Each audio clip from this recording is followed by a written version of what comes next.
ใส่จุงถอยนี้ปนโดยติจักกุลนะพุทธเจ้าอัตตติงสาธรรมกุฏนังกาโคอรัตตนาคุณพระสัตธรรมเจ้า38จุกมาเป็นกำแพงแก้ว7จานแวดล้อมตนตัวเองข้าพเจ้าและเจ้าของสถานีกู้สถานีและศรัทธาผู้ฟังกูหูกูคนตามโมตามมัดกำจัดออกไปสัพพสัตตุอย่าได้เข้ามากาย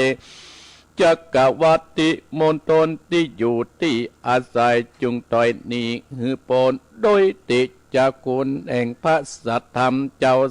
38สังฆจาจุตจาเจวาข้าขออาราธนาคุณแห่งพระสังฆเจ้า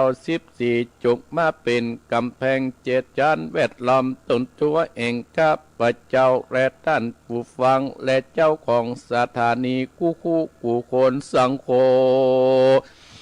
สังกัดกำจัดออกไปหมู่ศัตรูทั้งหลายอย่าได้เข้ามากายจักรวัติมณฑลที่อยู่ที่อาศัยจุงต่อยนี้ปนโดยเตจกุลแห่งพระสังฆจา14ทิลัตตนางอาหังวันตามิสิตตสาอิติปิโสภควาจัตตะคุณนางกาโคอรัตตนาคุณพระอาจารย์10จัดจุกมาอยู่ทั่วอากาศ32อัตตกรรมตานางข้าขออารัตตนาคุณพระกรรมตานเจ้า18จุงมาเป็นทิพมนต์สดทวัตสะอาโภคาโครัตนาคุณพระคงคา12เอกวิสัตติธรณีคุณนังกากออารัตตนาคุณพระโตตันีสเอสัตตวโยกากออารัตตนาคุณลมจิตสเตโชกากออารัตตนาคุณไฟอกนะมะวาเลียกัดตังสีดินน้ำและลมไฟนี่เป็นที่พึ่งแห่งหมู่สรรพสัตว์กาโคอารัตตนามากำจัดกำใจนะทัดโดโมตัดใดพุทธสุดไอทัสุดนียะตนอยู่ได้นะกะโมกะกุสัตโตสัมปวโหนโตจุงบังเกิดเป็นนาคือพระกุณโกมเป็นอโปตัดนามยิ่งทั่วกัจยาโมกะโมโกตะโมสัมปวโอนตุจุงบังเกิดเป็นโมคือว่าพระกุณโกมเป็นทัดลมมาเชื้อชาติทั่วมังสะและโลมาพุทธกาลโลกัสสะโปสัมปวอุนตุจุงบังเกิดเป็นพุทธคือว่ากัสสะโปเป็นเตโชทัดไปหลังลันสังหารเผาปานอาสรลพิษกติยาตั้งแต่เกษาโลมานาคาตันตาตะโจมังสังมหาโดอาจิอาจิมิจังวากังอาตะยังยะกะนางกิโลมากังปิอากัมปัปปะสังอันตังอันตาคุณนางอุตตติยังกะเตนตามเตนามเสมหังอุโภโลอิตังเสโตเมโตอัตสุวัสสาเกงโกสิงกานิกาละสิกามุตตังมัตตะเกมัตตะลงฝุงมูสอดดาปิดกติญากันได้ยินตุกาปะกาตาหือวิ่งหนีทากาโลโคตโมสัมปวอุนตุจุงบังเกิดเป็นตาปุปสิกยะมุนีเป็นปัตตวีทัตินยะกัดโดยะเมตตโยสัมปวอุนตุจุงบังเกิดเป็นยะคือฟ้าสียะเมตตายเป็นอากาศเป็นอากาศธาตุฝูงหมู่สอดตาพิษกติญากันได้ยินถูกกล่าวพระคาถาก็ทนอยู่บ่ได้กาพระพุทธเจ้านอมว่าคุณอากาศ10ตาคุณอาการ21คุณอักขระ33คุณนิสวาสคุณอัสวาสคุณปัสสวาสคุณศีล5ศีล8 คุณศีล10คุณศีล127คุณปัญญาคุณโสดาคุณสกิตตกาคุณอัตนากาคุณอรหันตาคุณมรรคสีผลสีนิพพานหนึ่งเป็นเก้านับปฏิยันตาวาเป็น10คุณตานะศิระเนกกัมมะปัญญาวิริยาขันติสัจจาอาทิตตนาเมตตาอุเบกขาตวัติงสาปาละมีสัมปโนพุทโธอนันตาติกุณโนวัตโสภะกวาอันว่าปัสสตาอนันตาติกุมจักปะมันมิได้จุมนุมตะกุทิปะมนตนปะเจียนตั้ง84,000พระธรรมการตัดเสียถึงไปในและไปนอดคุณปะเดสีนาดอดคุณปะเดสือนาได้คุณปะเดสีตะงัวคุณปะเดสีตาไฟคุณปะเดสีได้แสนโกดคุณบันทิดาโบ18พระองค์อันทรงวิชาแห่งพระพุทธเจ้าเตตอยคุณปะสยาตคุณปะบาทคุณปะตาดคุณปะมหามกกะละคุณปะสะดิบุตรคุณปะมหาอุปกุตคุณนาติงสาวกคุณบันติสัมมาเนนคุณมหากัญจนาเถินคุณติง12คุณพรหมวิหารตั้ง4 แสนโกฏจักกวันคาขอบมะบันดันป่าปานอสอดดาพิษกติยาหือส่วนเสื้อทั่วโลมาและอินทรีกาโคอรัตตนาคุณอภิธรรมา7กัมปีสังวิตาปุกยาปะกาโกอรัตตนาคุณนิกายตังอาทิมาสังอังโกกาโกอรัตตนาคุณนาอินัยตังหาอาปะจุมาคาโกอารัตตนาคุณสัทธรรมตั้ง8จิตนาวัฏอาจายะคาโกอารัตตนาคุณจยะคือภามะนาอุกาสะนะทุจุงมาเป็นดับกามาสิกะเหมันตาบัดเนผู้ขาขอลัทธนามาอยู่กลางสันบัดนี้ผู้ขาจับฟันด้วยไตสนาคมคือผู้ตั้งตัสสะมิธรรมังตัสสะมิสังฆังตัสสะมินะโมตัสสะสะตัสสะโมนะโมตัสสัพพสัตตุก็ขาดเป็นพงทุตีที่เดือดอยู่ในอินทรีย์อื่นนี้ประโยชน์นอกจากกวานกูจากทางองค์การนักกิงบันดาลกุจักสัตตะวันปะหิมาปานฝูงหมู่มันสัตตุกดดนนอยู่บ่ได้กูจักปิดตะวันตังเก่ากูจักเล่าภากถาว่าสังวิสาโสพุทธัสสะนะปิตังทวะกรังสเปติตาสตังเก่ากูจักเล่ากถาว่าพุทโตจะมัจจิโมเสโตสดิบุตโตจัตตากิเนอุตตะเรมุกัรดันโนจะอัตนันโตมัจจิเมวัจจะโกตัญโยบุปปโตภะเกพยัพเกขวัมปิอุปริติอาเนกเนเยจักกัสสโปหาโหลาหุโรเจวาอิสัตเนสเพเตพุทธมังกัตตโยตวาพุจิตโตอุนตินิตุโกนิโลปันตโวมหาเตโสสัทธาสุติสยาสุติภวันตุเมเอาละศรัทธาญาติโยมบรรดาพ่ออุ้ยแม่อุ้ยพ่อออกแม่ออกพี่น้องศรัทธาญาติโยมตั้นผู้ฟังทั้งหลายอัตมาภาพได้ปาศรัทธาญาติโยม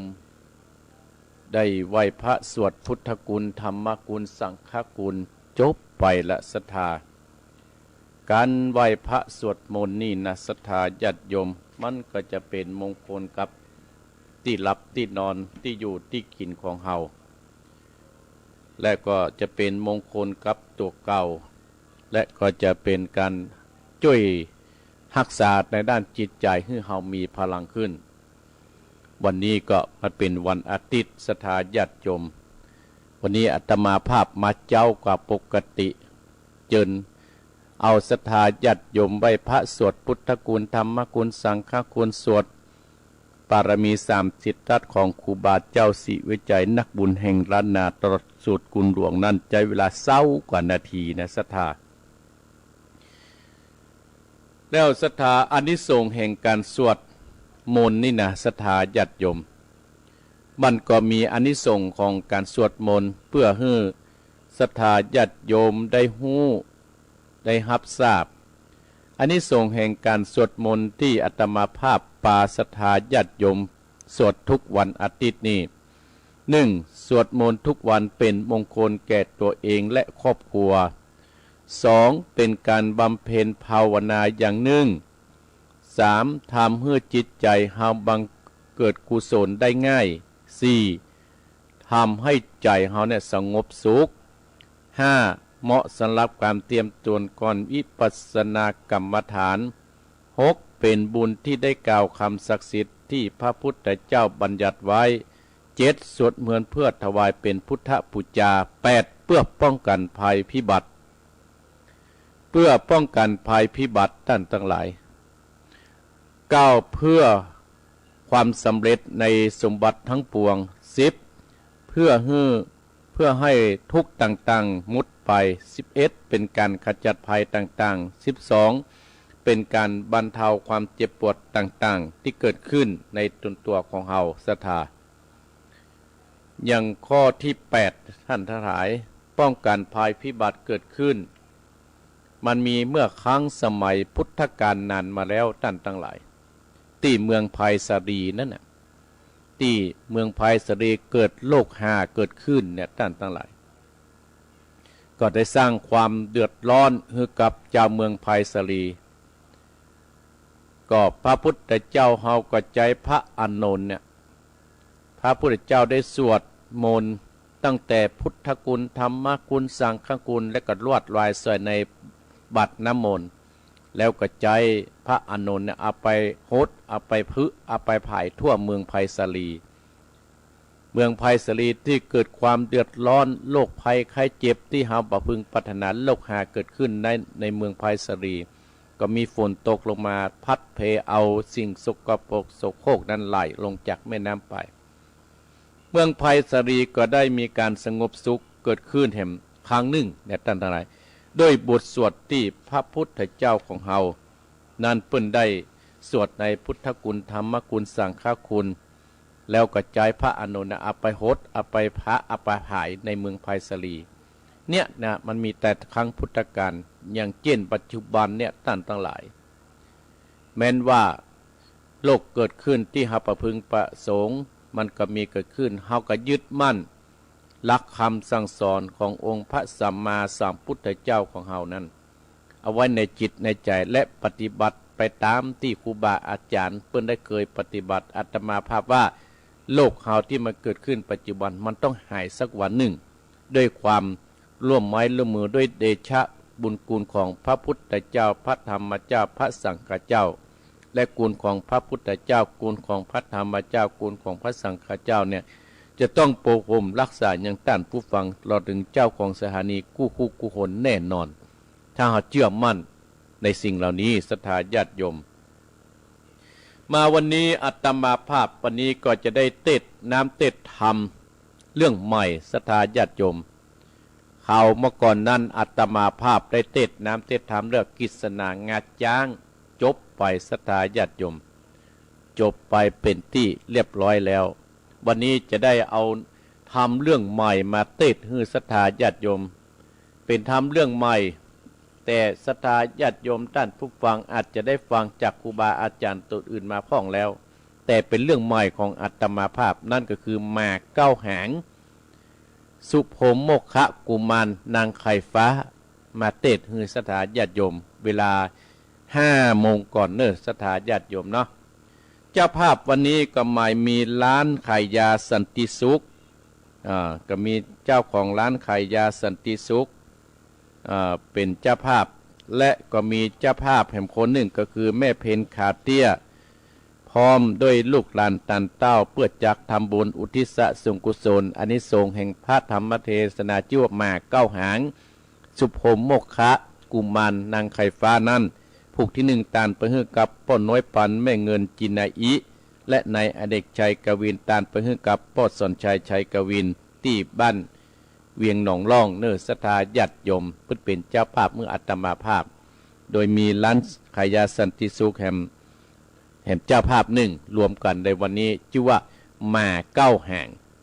มหาเก้าแห่งสุพมโมกขะกุมารนางไข่ฟ้านั้นจะเป็นจะได้นี่5 โมงกล้วยฝังเนื้อศรัทธาวันนี้ผูกเริ่มต้นผูกหนึ่งดูแล้วมีประมาณ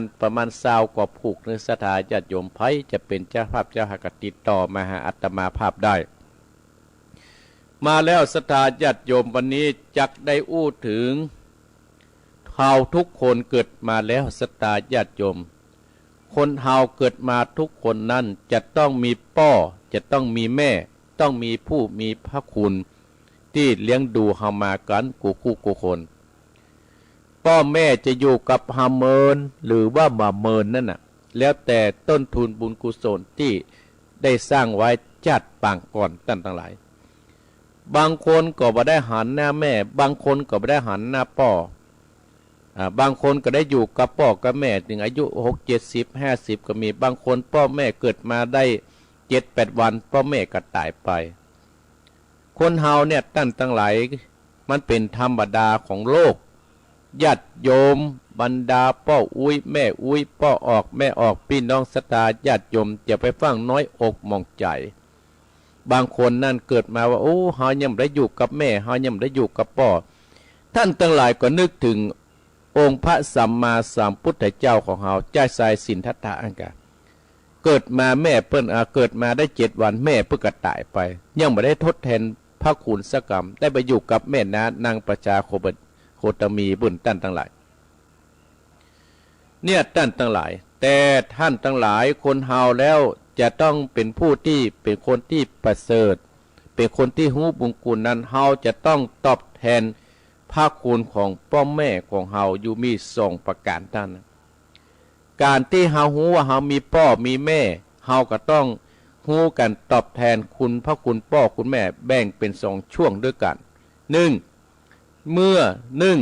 ท่านยังมีชีวิตอยู่2เมื่อท่านล่วงลับดับผ่านไปหรือว่าตายจากเฮาไปเนี่ยการที่เฮาจะตอบแทนเนี่ยมี2 อย่างต้าน1เมื่อท่านยังมีชีวิตอยู่2เมื่อท่านล่วงลับ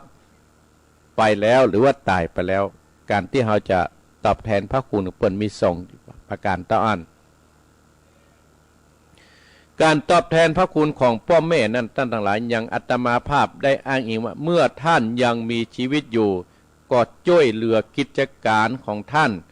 เลี้ยงดูท่านตอนเมื่อยามท่านนั้นแก่ชราดูแลปฏิบัติการกินกันอยู่ของท่านให้สะดวกสบายและเอาใจใส่ช่วยเหลือเมื่อท่านเจ็บปวดคอยรักษาพูดคุยกับท่านอยู่เสมอท่านทั้งหลายอันเนี้ยเมื่อพ่อแม่เฮามีชีวิตเฮาก็ต้องช่วยเหลือกิจการของท่านช่วยเหลือกิจการของท่านก็คือช่วยเตือมเมื่อท่านเนี่ยเวียกเนี่ยการบ้านการหอการเฮือนเฮาก็ต้องช่วยเตือมเจือแท่งบัจจละคือพ่อคือแม่เฮานั้นเนี่ยเอาคนเดียวทำเอาคนเดียวซักเพื่อซักผ้าเจ็ดถูบ้านถูจองถูหอถูเฮือนเนี่ยเฮาก็ต้องดูแลเลี้ยงดูท่านตอนเมื่อท่านเนี่ยยามจราเมื่อเปิ้นหนุ่มน้อยเฮานะเปิ้นได้เลี้ยงดูเฮาใหญ่มาเมื่อเฮาใหญ่มาแล้วพ่อแม่เฮาก็แก่ชราเป็นเรื่องธรรมดาของธรรมชาติเมื่อพ่อแม่เฮาแก่ชราเฮาก็ต้องดูแลเลี้ยงดูปฏิบัติให้เปิ้นให้เปิ้นกินที่อยู่ที่สะดวกที่สบายให้เปิ้นเอาใจใส่ดูแลช่วยเหลือท่านเมื่อเปิ้นเจ็บปวดเจ็บป่วยคอยรักษาคอยคอยจ่าเปิ้นเมื่อเปิ้นได้เหงาท่านทั้งหลายอันนี้เป็นต้น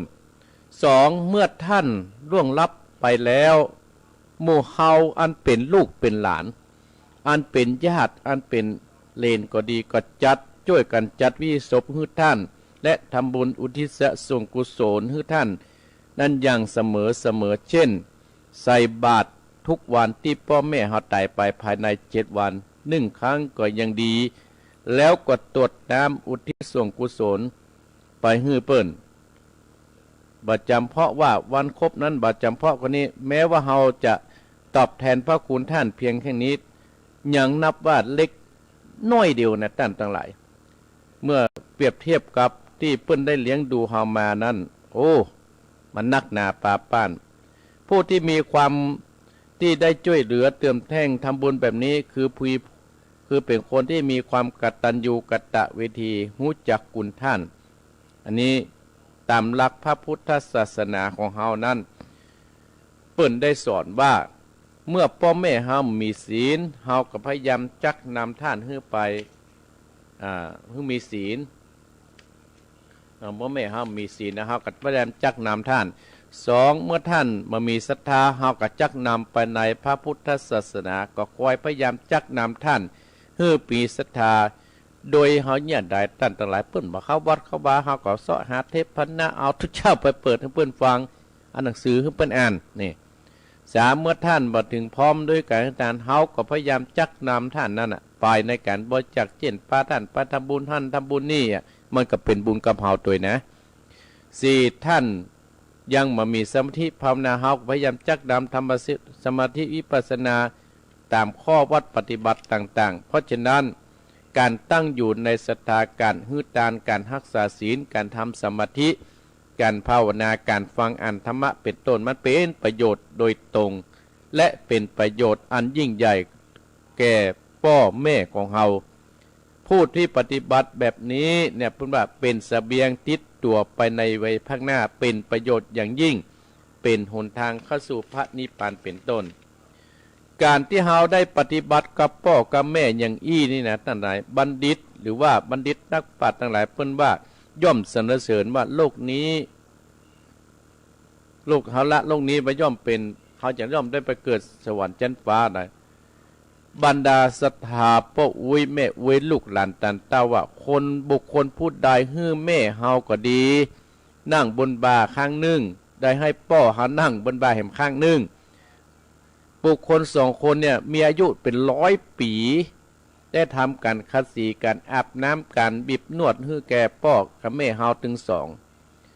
มันพ่อแม่เฮาถ่ายอุจจาระปัสสาวะอยู่บนบ่าเฮาถึงสองข้างถึงอย่างนั้นก็ได้ชื่อว่าได้ตอบแทนบุญคุณของพ่อของแม่ในที่ได้ที่สุดข้อนี้เฉพาะบรรดาบิดาผู้มีพระคุณมากถือว่าเป็นลูกได้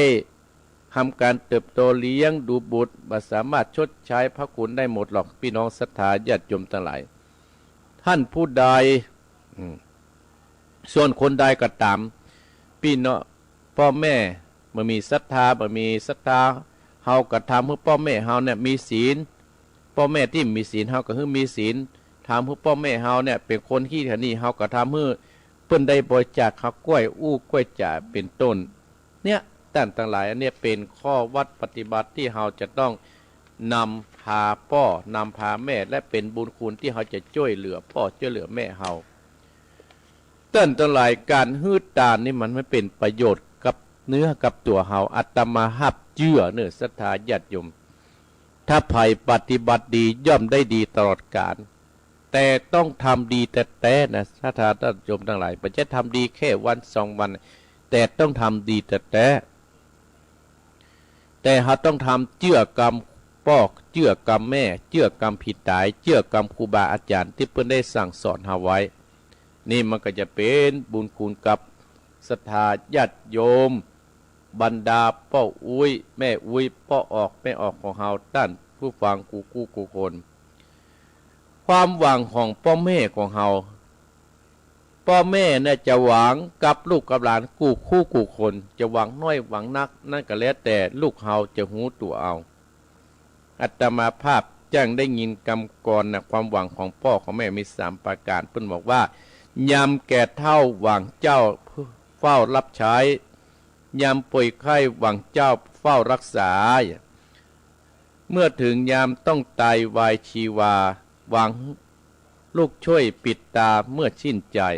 เนี่ยความหวังของพ่อของแม่มี3 ประการอีพ่ออีแม่ลูกหลานตันเต้าเฮายามแก่เฒ่าหวังเจ้าเพื่อรับใช้ยามป่วยไข้หวังเจ้าเพื่อเฝ้ารักษาเมื่อถึงยาม ต้องตายวายชีวาหวังลูกช่วยปิดตาเมื่อสิ้นใจเนี่ยพ่อแม่เฮามีความหวัง3ประการเนี่ยท่านทั้งหลายความหวังที่1นะท่านทั้งหลายหวังเจ้าเพื่อรับใช้ตอนที่ท่านยังเป็นหนุ่มเป็นสาวสามารถทำงานได้ช่วยเหลือตัวเก่าได้แต่พ่อแม่เฮาแก่ลงไปนะท่านทั้งหลายแก่ลงไปแฮบอันยังบ่ได้เนี่ยอันยังบ่ได้แขนขาก็อ่อนที่ใจงานมาบ่คล่องแคล่วขึ้นบันไดบ่ได้บางครั้งก็จะล้มในเตียวไปเชไปเซมามันมีเลี้ยวมีแรงก็ได้พ่อเฮาแม่เฮาก็หวังว่าลูกที่เคยเลี้ยงมาเนี่ยเคยทนุถนอมเคยนิดเคยเหนื่อยโจรได้เติบโตได้ดิบได้ดีวันนี้หวังให้ลูกช่วยประคับประคองดูแลหาอาหารให้กินเตรียมที่นอนให้ประคองขึ้นลงบันไดคนอื่นเป็นคนอื่นเขาเป็นคนไก่ใครจะมาดูแลเต้าลูกเฮาตาอันเนี่ยเพิ่นหวังให้เฮา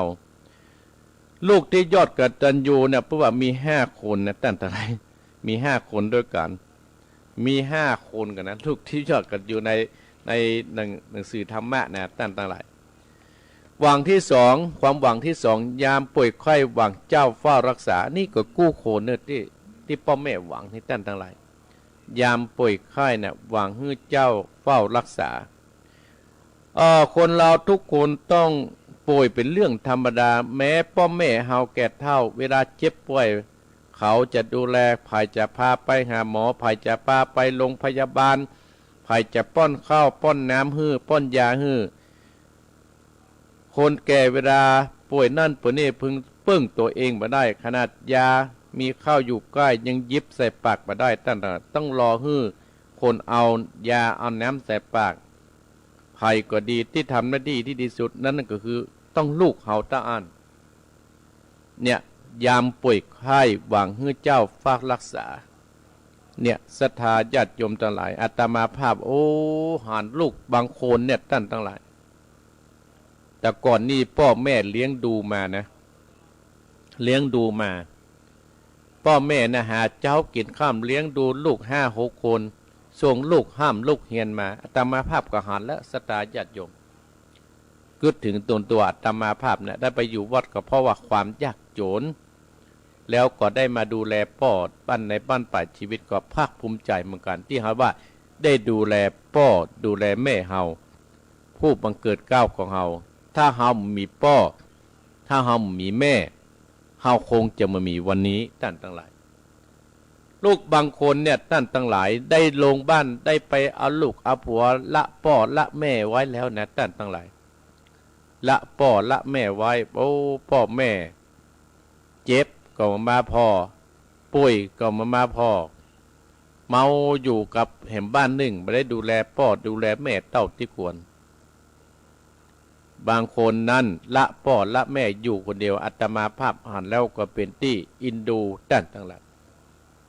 เพราะฉะนั้นญาติโยมบรรดาพ่ออุ้ยแม่อุ้ยไผ่ที่มีพ่อเนี่ยมีแม่เนี่ยนับว่าเป็นมงคลอันใหญ่หลวงเน้อท่านทั้งหลายเป็นผู้ที่มีบางคนอันใหญ่หลวงอาตมาภาพยังมีเรื่องเล่าให้ศรัทธาฟังเล่ามาหลายที่นะศรัทธาญาติโยมก็ในธรรมพุงหนึ่งนั่นมีลูกงัวเนี่ยท่านทั้งหลายลูกงัวกับแม่งัวเนี่ยจะสอนแม่งัวก็จะสอนลูกว่าโลกนายเนี่ยโลกใบนี้นี่นะมันกว้างใหญ่ไพศาลเน้อลูกเกิดมาแล้วลูกก็เปียคนที่น่าฮักเน้อเป็นสัตว์ที่น่าฮักเน้อจะพระถึงเจ้าจอบเนี่ยได้จางเน้อเหมือนกับหมู่เฮาตั้นทั้งหลายพ่อแม่เฮาก็จะสอนว่าลูกนั่นน่ะเป็นคนที่น่าฮักเน้อจะไปฮือเปิ้นได้จางเน้อพ่อแม่เฮาจะสอนนะมันมีไผสอนนอกจากพ่อแม่เฮาเนี่ยก็คือพ่อแม่เนี่ยตั้นทั้งหลายเป็นครูคนแรกในโลกที่ได้สอนเฮาที่ได้ดูแลเฮาสอนเฮาตั้งแต่การสอนตั้งแต่อู้จาสอนตั้งแต่กินข้าวแต่ทั้งหลายและแม่งัวผู้จะสอนลูกของเปิ้นโดยตลอด เพราะฉะนั้นลูกมาตัวแม่น่ะลูกยั้งอยู่ที่ต้นไม้เนี่ยเพราะว่าอันตรายตั้งหน้าแม่ก็บ่สามารถหูได้ตั้นตั้งหลายแม่งัวก็กินหญ้าไปหญ้าไปหญ้าไปเล็มหญ้าไปหญ้าไปในป่านั้นมีเสือโคร่งตัวหนึ่งเสือโคร่งตัวเนี่ยตั้นตั้งหลายก็พยองในใจว่าเฮาเนี่ยเป็นเจ้าป่าเฮาสามารถทำอะไรอย่างได้ก็จะว่าตึงวันน่ะกินอย่างอื่นมานักแล้ววันนี้จะขอกินจิ้นแม่งัวสักกำไงจิ้นงัวสักกำถ้าจะมันดีหน่อย อันนี้แต่มาอู้คนเดียวไปได้ในท่านทั้งหลายในธรรมปุ่มได้ว่าอย่างนั้นเติมฮือสถาฮือป้ออุ้ยไม่อุ้ยที่ลูกไม่จะค่อยหัวไปได้เนี่ยตั้นตั้งหลายในขณะนั้นได้โอกาสป้อเสือโคร่งกระกัดโดดออกจากป่าที่ซ่อนมากราบขอแม่งัวของโอ้ยขอไว้ชีวิตบอกว่าประเด็นนี้เฮายังมีภาระหน้าที่จะหาเสร็จภาระหน้าที่แล้วเฮาขอจะมาให้เป็นอาหารป้อเสือโคร่งเนาะ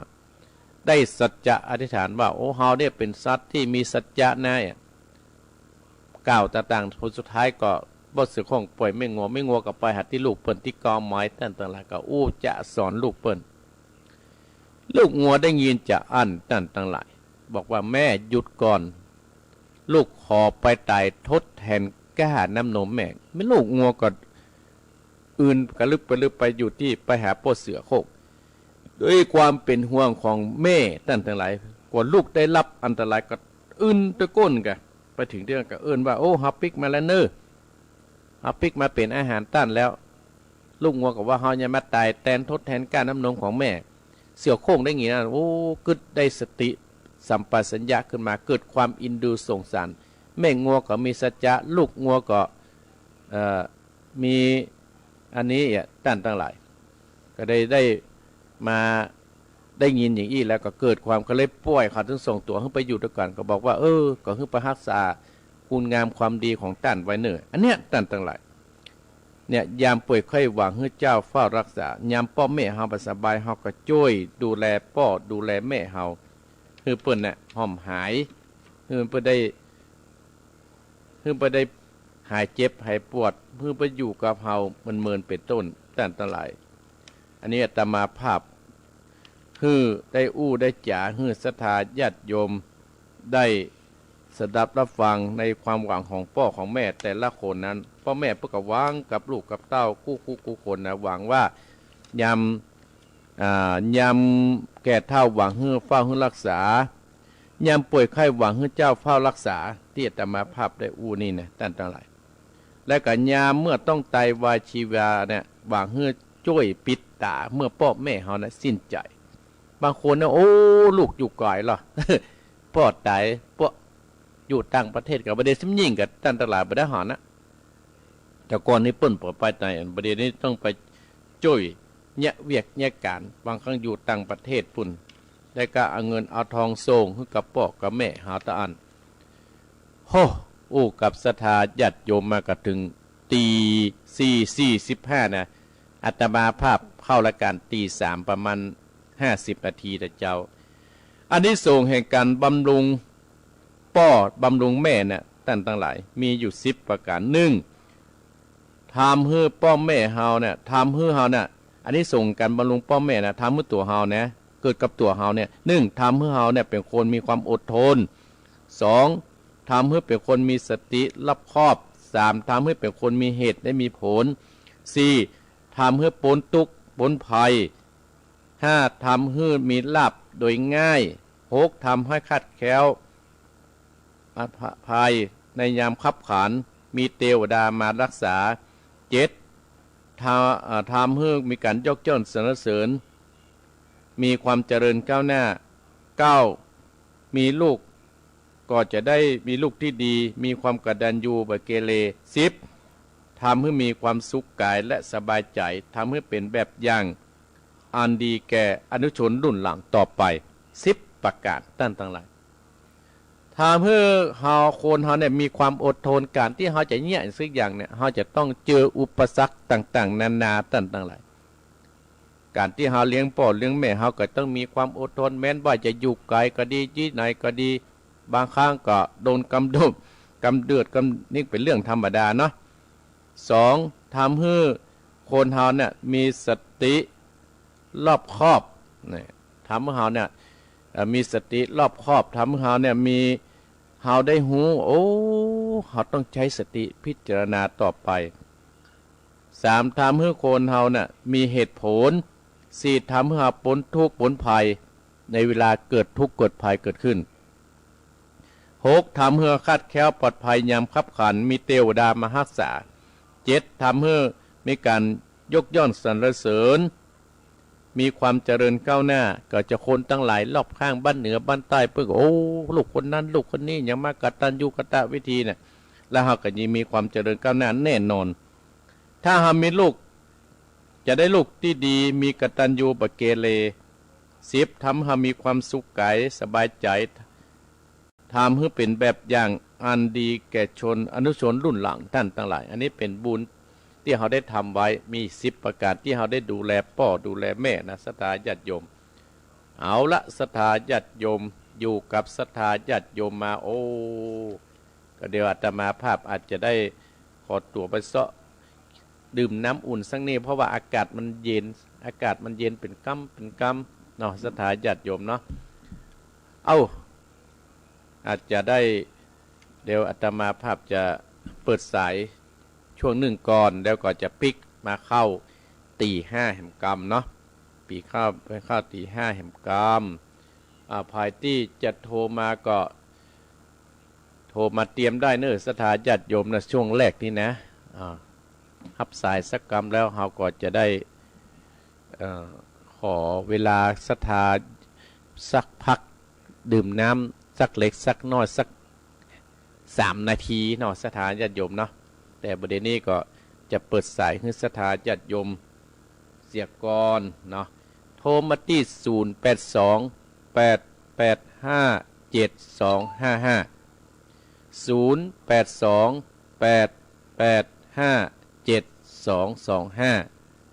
โทรมาเนอะศรัทธาญาติโยมเนาะใกล้ๆแต่ตั้งเฟซตั้งไลน์ถ้าจะบอกให้ดีศรัทธาญาติโยมเพราะว่าขออภัยเราพบปัญหาขณะเล่นวิดีโอนี้ก็ฟังทางวิทยุเนาะ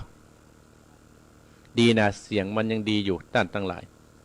ลองโทรมาเนอะศรัทธาญาติโยมเนาะ0828857225โทรมาได้เปิดโอกาสให้ศรัทธาญาติโยมได้โทรหาแล้วเนอะศรัทธาญาติโยมเนาะโทรหาแล้วเนอะก็อนุโมทนากับศรัทธาจันทร์เจ้าภาพที่ได้เป็นเจ้าภาพมา9 หางนะวันนี้นะก็มีแม่เพนขาวเตี้ยพร้อมลูกเต้าทิศบุญกุศลให้กับปนน้อยปันแม่เงินและนายเด็กชายกวินอุทิศสุขกุศลให้กับพ่อสนชัยล้านสันติสุขสายแรก0828857225เจริญปอนข้าพเจ้าเจ้าธรรมภูแม่ยังแม่ปานีเจ้าแม่ปานีเสียงฝนตกกับแม่ปานีฝังเมื่อเช้านี่มันตกโอ้ที่นี่ตกเนอะที่นี่ตกเมื่อเช้านี่หยุดแล้วเจ้าเนี่ยอาตมาก็ว่าอินเทอร์เน็ตมีปัญหาแน่เพราะว่านี่มีปัญหาหน่อยมันมีมันเป็นบางครั้งเหมือนเดิมเจ้ายินดีสะดุดเป็นบางครั้งสะดุดประเดี๋ยวสะดุดอยู่แม่ประเดี๋ยวนี้ดีแล้วเจริญพรนะแม่เนอเจ้ากับไว้สารนะเจ้าเจริญพรแม่ปานีว่าสะดุดเป็นบางครั้งก็ธรรมดานะฝนตกเจริญพรไว้สาเจ้าทักษะเจ้าแม่จันทิพย์เจ้าว่าจะได้เจ้าไว้ค่ะสวยนะเจ้าชมดึงเจ้าจ้าเจ้าได้ฟังเทศฟังธรรมต่อเนอเจ้าจะเล่นปอนนะแม่เนอจะเป็นกำลังใจท่านพระครูนะเจ้าขอบคุณอนุโมทนาเจริญปอนไหว้สาเจ้าเจริญปอนเจริญปอนสายที่0828857225เจริญปอนเจ้าไว้สาเจ้าอยู่ที่ไหนแม่อยู่แจ้งโหรินฝางเจ้าแจ้งโหรินฝางแม่ยังแม่จันสีเจ้าแม่จันสีแม่ยังก็จันสีฝางเนาะแม่เนาะฝางเนาะเจ้าฝางชัดเจนดีกว่าแม่เจ้าชัดเจนดีเจ้าจะได้แม่ฟังมา9 หางเนอ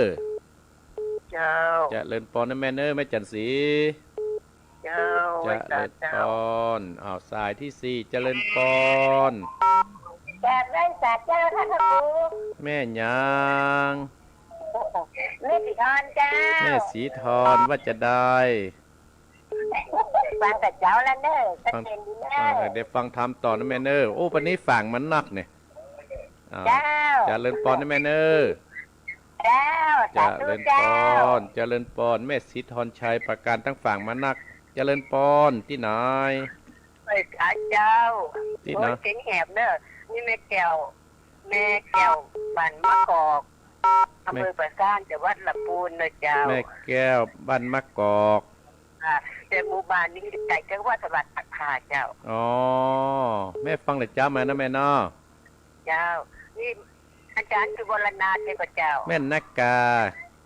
เป็นได้กับมันเปิดจับพอดีอ่ะเปิดจับพอดีไม่ตื่นแล้วได้ไปพระสวดมนต์กับอาจารย์แล้วอ๋อก็ได้ฟังทำต่อนะแม่แก้วเนอะแม่แก้วเคยมาตั้งหนองเฮียงก็เคยมาตั้งนี้ก็เคยมาที่เตื้อแม่แก้วอ่ะที่ไหนอ่ะบ้านเฮียงอ่ะวัดหนองเฮียงเนี่ยวัดหนองเฮียงเนี่ยโดยรอด้วยนะเคยได้ไปนะโดยรออ่ะแต่ไปกันได้น้อยก็ได้เซตมาตั้งเงียดตรงนี้พองเนอะขนาดนั้นเนี่ยวัดบัดตันเจริญอย่างเล็ดไปมันใกล้ๆกันเนี่ยแหละแม่มันใกล้ๆกันเนี่ยน่าถ้ารถเครื่องไปได้กว่านี้กำลังคิดต่อยินดีแม่แก้วเนอะแม่เนอะเจ้าให้แต่เจ้าเจริญปอนเจริญปอนเจริญปอนเจริญปอนก็จะค่าทำทุกว่าป้อนยังป้อวินสันขี้เล็กป้อวินสันขี้เล็กยังป้าเป้าครับว่าฟังแต่จ้าแม่กับป้อฟังแต่เจ้าแล้วครับปันนี้ปังได้ปังได้ครับปังได้แต่คนเท่าเนาะฝนตกก็ฝนตกของบุญรักษาปอนเนอร์เจริญปอนแม่ภาษาเจริญปอนกราบไหว้ตาครับหลวงพ่อวรธรรมนาถฮั่นเน้นรักกันเนี่ยเสียงเปลี่ยนเลยกันเนี่ยครับผมลูกเจ้าได้เน้นครับลูกมาตั้งแต่ตี 3แล้วครับขอบคุณเนอะที่โทรมาให้กำลังใจกันนะเนอะรายการเน้นรักผมก็ยังฟังตลอดเนอะครับวันนี้สุพรหมโมฆะหมาเก้าหางเนาะฝักผูกนึ่งนะครับผูกนึ่งหมวนนะหมวนนะผมเคยเอามาเล่าหลายเรื่องหน้ากะหันได้เงี้ยกะได้ลักเอาของเน้นมาอู้พองนี่เป็นยาก็ดีนะแกสืบไปต่อกันไปเนาะขอบคุณนะครับครับผมขอบคุณครับไปสักครับสตาเจริญปอนกาว่าสาธรรมครูว่านได้ป้อบุญมีฝนตกลีกันนะนี่ก็ตกแต่เนอถ้าสาเดียววันนี้ตกลีเท่าไม่ได้ยังมืดอยู่นั่นแหละครับตกอยู่ยินดีเนอปอนเนอร์ก็ได้เต้ทำนะเนอท่านเจริญท่านเด้อแต่หลังจากท่านโตเจริญปอนมานี่มาบุญมาเจริญปอนเจ้ากับพระศาเจ้าท่านพระครูแม่สุแก้วศิลพรศรีตี้พระทงกับปุณเด้อแม่สุแก้วเนาะยินดีนะแม่เนอก็ได้ฟังทำต่อเนอแม่นี่สายนายก็เนี่ยเจริญปอนพระศาเจ้าท่านอาจารย์ฟังอยู่เนอแม่ตุ๊กอะแม่ทนายแม่ดันเนาะแม่เองก็แม่ตาเจ้าแม่ตาแน่นั่นมันจะเสียงเหมือนกันลำปางตีกันเนาะได้เต้ทำนะแม่เนาะฟังทำเนอได้ก็เต้เนอะได้ก็มาเนอะสมาเนอะพี่น้องสตาญาติโยมที่โทรเข้ามามันที่โทรตันก็ดีปัดตันก็ดีนะอาตมาภาพก็ว่าจะไปฉันน้ำบัดฉันแล้วเนาะสถาญาติโยมเวลามันไล่กันมาตีกันอนุโมทนากับแม่ปานีฝางแม่จันทิพย์เจียงใหม่แม่จันสีฝางแม่สีทรชัยประการแม่แก้วบ้านประกอกประสางเนาะป้าวินสันคิดเล็กเวียงป่าเป้าสามเณรรักบ้านสันเหมืองนักเทศป้าบุญมีเมืองกลางแม่สุกแก้ว สีเตี้ยและแม่ตาลำปางเนอะแม่ตานายลำปางได้สมาเตอสถานที่โทรมาอาจจะประตานติกี้นะก็เขาสุมาอาภัยโดยนะเพราะเวลามันไล่กันมาเนาะเขาจะมือเวลามันล่ำเลื่อมกันไปอาตมาภาพอาจจะเอาก่อนหน่อยหนึ่งประมาณ10 กว่านาทีเนาะสถานญาติโยมแล้วก็กล้วยฟังท่านอาจารย์วรรณชัยต่อไปเอาละเนอสถานญาติโยมตี 5นี่ก็จะได้กล่าวขอบคุณก่อนที่จะได้เทศน้ำเทศธรรมก็ขอบคุณเจ้าของสถานีในวันนี้ที่ตะกี้เนี่ยก็ขอบพระคุณสถานีวิทยุทุกสถานีที่ได้ประกาศตั้งแต่เข้ารายการช่วงตี 5นี้ก็ขออนุโมทนาขอบคุณเจ้าของสถานีวิทยุบ้านทุ่งเรดิโอ 89.50 อำเภอสันปะตองจังหวัดเชียงใหม่และขอบพระคุณสถานีวิทยุทำขึ้นธรรมะชุมชนบ้านห้วยตองซัก 98.75 อำเภอจอมตองจังหวัดเชียงใหม่และขอบคุณสถานีวิทยุเวียงป่าเป้าเรดิโอ 90.00 อำเภอเวียงป่าเป้าเชียงรายและขอบคุณสถานีวิทยุคณะสงฆ์อำเภอฝาง100.25 อำเภอฝางเชียงใหม่วัดพระบาทอุดมและขอบพระคุณสถานีวิทยุมนต์เสียงธรรมวัดบุพารามอำเภอแม่แจ่ม 106.25 และขอบพระคุณสถานีวิทยุชุมชนคนเมืองลี้อำเภอลี้จังหวัดลำพูน 103.75 และขอบพระคุณสถานีวิทยุเสียงธรรมจากวัดจันทร์ 103.50 อำเภอกันรยานิวัฒน์เชียงใหม่และขอบพระคุณสถานีวิทยุชุมชนคนนานน้อยอำเภอนานน้อยจังหวัดน่าน 91.50 และขอบคุณสถานีวิทยุสีคำเรดิโออำเภอเวียงสาจังหวัดน่าน 92.50 และขอบพระคุณสถานีวิทยุเสียงใจเรดิโออำเภอต้าวังผางจังหวัดน่าน 100.75และขอบพระคุณสถานีวิทยุชุมชนคนเหนือเขื่อนอำเภอฮอด FM 90.75 อำเภอฮอดจังหวัดเชียงใหม่และขอบคุณสถานีวิทยุน่านฟ้าเรดิโอ FM 101.75 ตำบลป่าแดดอำเภอเมืองจังหวัดเชียงใหม่และขอบพระคุณสถานีวิทยุชุมชนคนต้นน้ำ FM 104.50 บ้านโป่งน้ำร้อนตำบลแม่เจดีย์เวียงป่าเป้าเชียงรายและขอบพระคุณสถานีวิทยุดินแดนถิ่นด้านนา FM 103.50 อำเภอสันปะตองจังหวัดเชียงใหม่และขอบพระคุณสถานีวิทยุขอบคุณล้านนาเรดิโออำเภอสบปรับจังหวัดลำปาง FM 95.75 และขอบพระคุณสถานีวิทยุขึ้น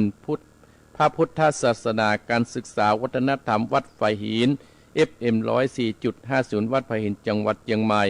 และขอบพระคุณสถานีวิทยุการศึกษาพัฒนาอาชีพ FM 103.00 อำเภอเมืองจังหวัดลำปางและสถานีวิทยุวิทยาลัยเทคโนโลยีและการจัดการกพพแม่เมาะลำปางคุณอนุสรณ์ตาจีนะขอบพระคุณ FM 99.50 ขอบพระคุณอนุโมทนาสาธุด้วยเน้อที่เจ้าของสถานีในวันนี้เนาะบุญใดกุศลใดเจ้าของสถานีปรารถนาก็ขอให้ทรงความมุ่งมั่นปรารถนาทุกประการเอาละตี 5พอดีศรัทธาญาติโยมเนาะตี 5พอดีเนอตี 5พอดีเอาละอาตมาภาพก็จะได้นำศรัทธาญาติโยมฟังเข้าสู่รายการมรดกธรรมกำเมือง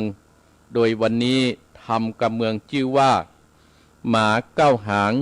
ผูกทุ่นหนึ่งสุภมกคะกุมันนางไข่ฟ้าเรียบเรียงโดยพ่ออาจารย์มหาอินทร์สมชัยชมพูร้านพินโยเนอเปิ้นพิมพ์ขายในสตาญาติโยมผูกนี้ทำเรื่องนี้มีสาวผูกสาวผูกโดยมีท่านเจ้าภาพกับหมายมีร้าน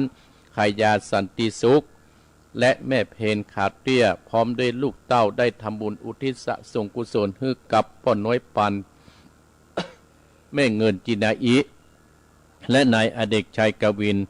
อุทิศบุญกุศลให้กับพ่อสนชัยชัยกวินเนอทำเรื่องนี้นะเอาละสตาญาติโยม เอาละอาตมาภาพจะได้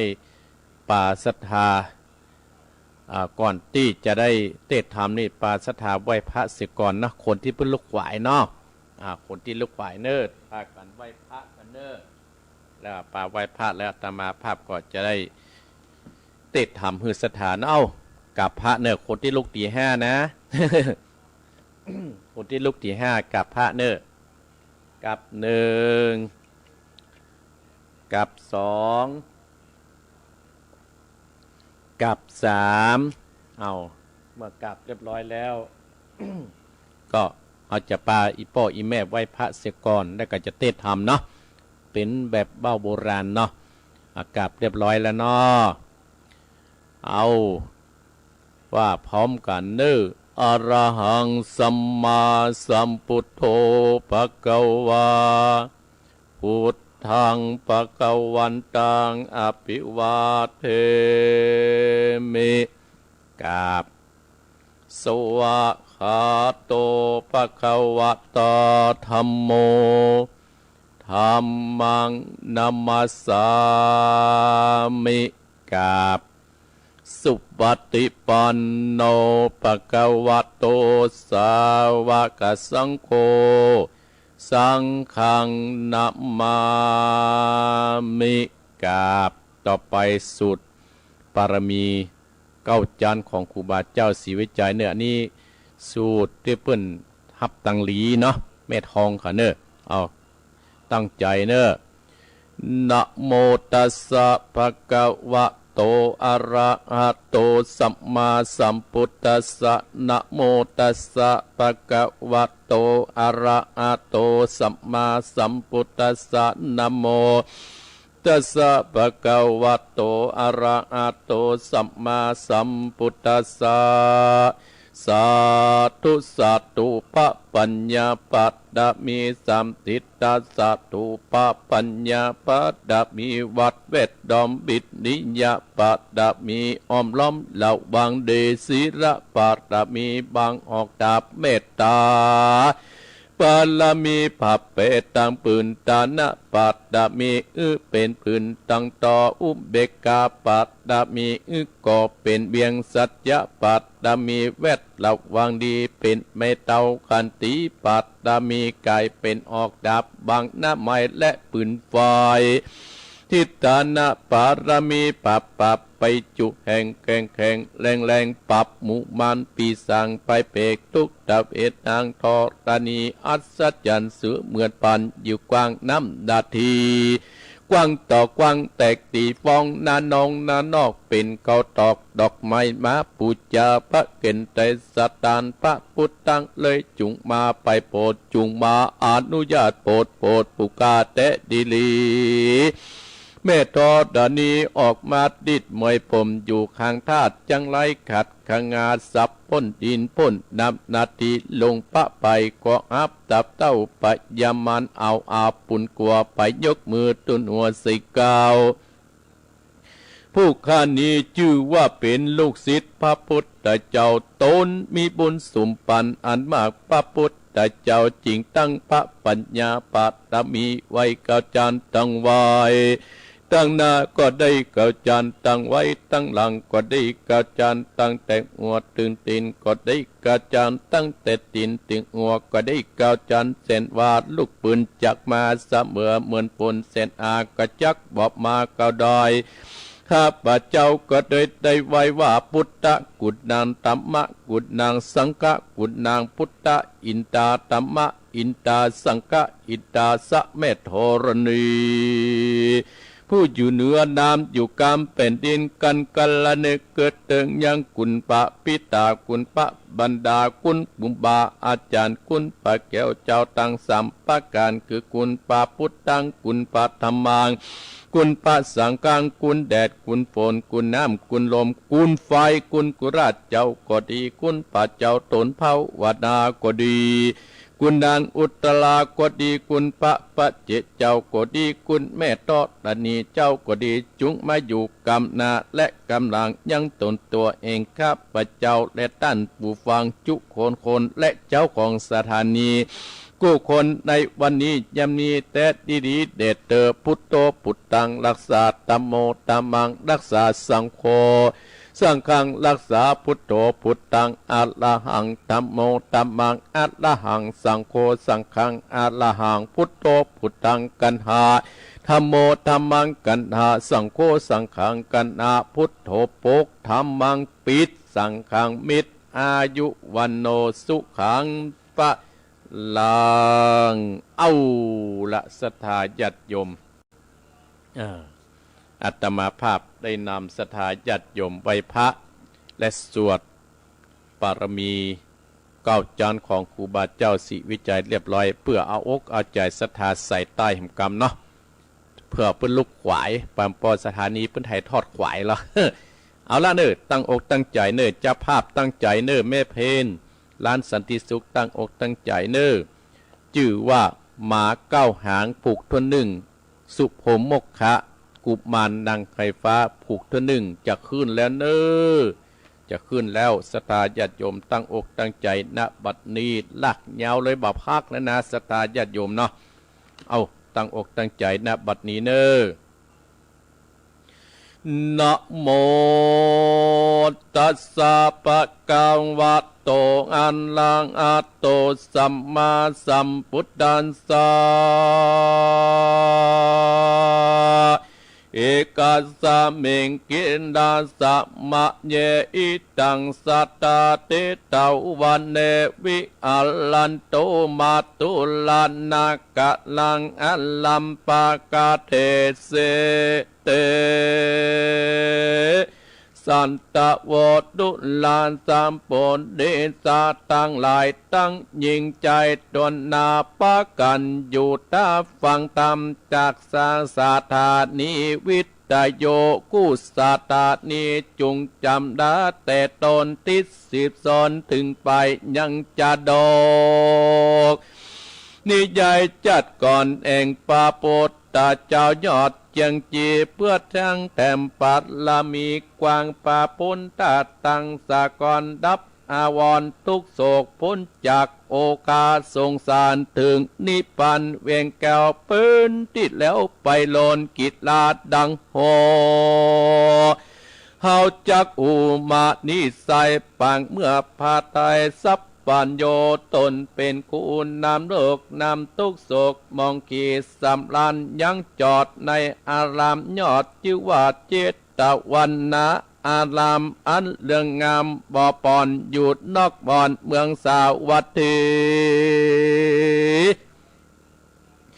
ในกาลนั้นตถาได้กาลนั้นพุทธเจ้ายอดจินนาวรก็ประลบยังเมืองมาตุนากรคงเขตเป็นเอกกิจญาจึงเตสัตนาบอกแก่พระมหา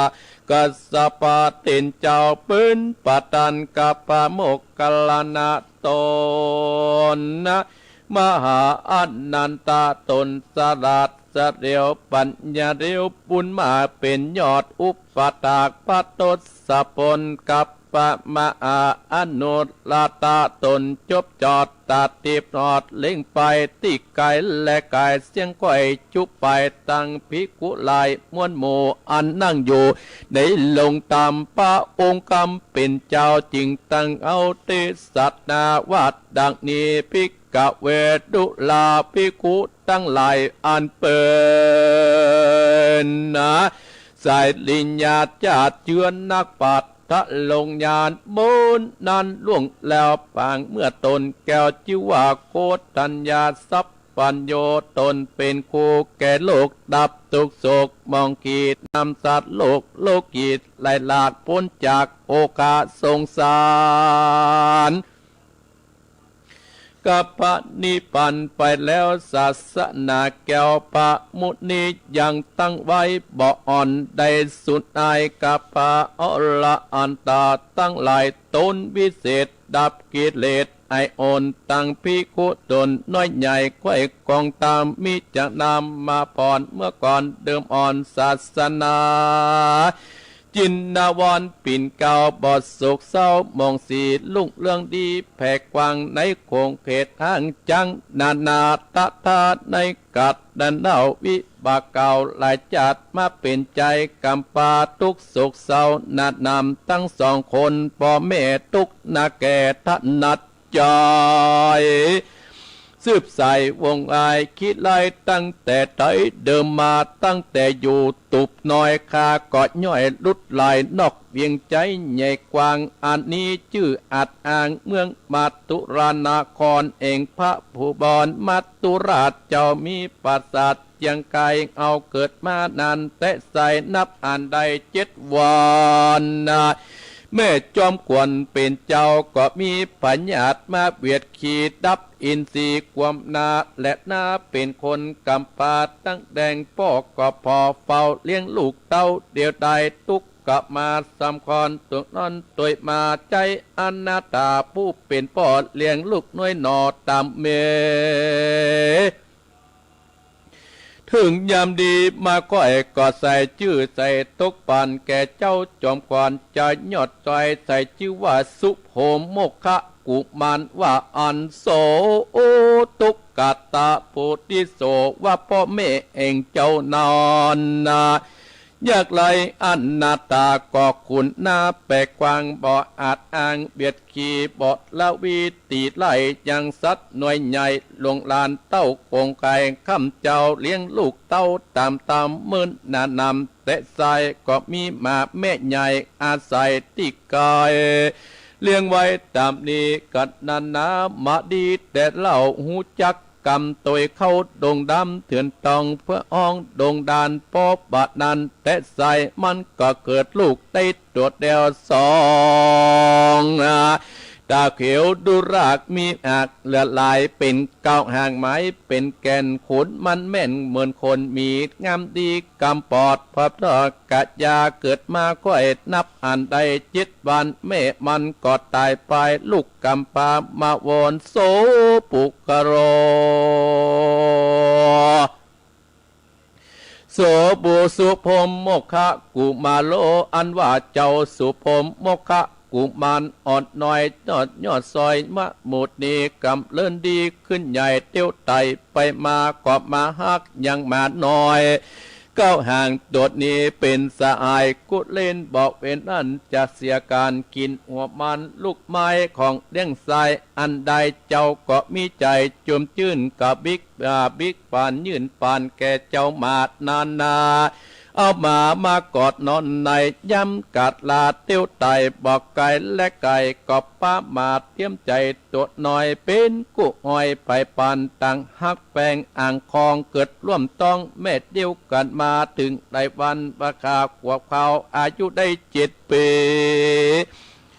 ก็ป้ามาตัวดีนันสายเหี่ยวขอกินย้อนว่ามันทุกผ่านตามขอบมาจักป่านจักควรอ่านจากลากเหตุว่ามีมาเก่าอ่างต่างกอบมาแวดพอและเอื่นจากการบอกก้อยอันแต่ก่อนจิ้นปุบมอนตายายบัดเดือใจอ่อนน้อยก็ป้ามาตัวน้อยดำมีนางน้ำหน้าและหลากมีเก่าอ่างเป็นตาพ่องก็ขอมาจิ้มเจ้าพ่องก็จะเอาเงิน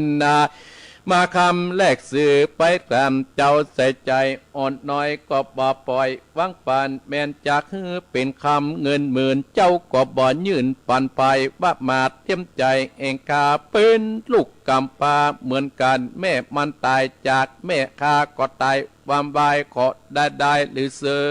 อข้าก็บ่อาจวางปันแปลงกันนั้นอ่างกองปืนเนื้อนองเตรียมการจูคนหนุ่มเต่าได้ยินจากกายยินใจอ่อนอ้อยตั้งไฟอ้อยพัดนีของอันดียกยืนด้วยใจจื่นสตาตะโตไปนาเนิ่นจ่าเอิ่งดานใจคนปั่นพ่อเจ้าก็มีเปียดที่ปัญญาตมาเบียดขี่กะยะอินทรีอิดอ่อนก็บ่เหมือนก่อนเด็ดนาจักเตียวไปไหนก็ยากภาคไปไหนจะเข้าดงไผ่ก็ยากห้อมโหยหาโยกล้วยหัวปีพักมีบอดใดไปบัดใดดังไม้จักไปพันจากเกอาเอลซออาดรับจังท่านกอบอ่างกันดานนั้นวันก่อนก็มาอิดอ่อนสุขเศร้าคำเจ้าทุกเฝ้าอยู่เกอาตัวอนัตตาตำกอย พญาติกอบมาปานตุกนั่นไหลประกันสามกรก็อยู่บ่ออ่อนสุดไอเต้าว่าตนคำใจลูกเต่าก็ไปขอกินถึงวัน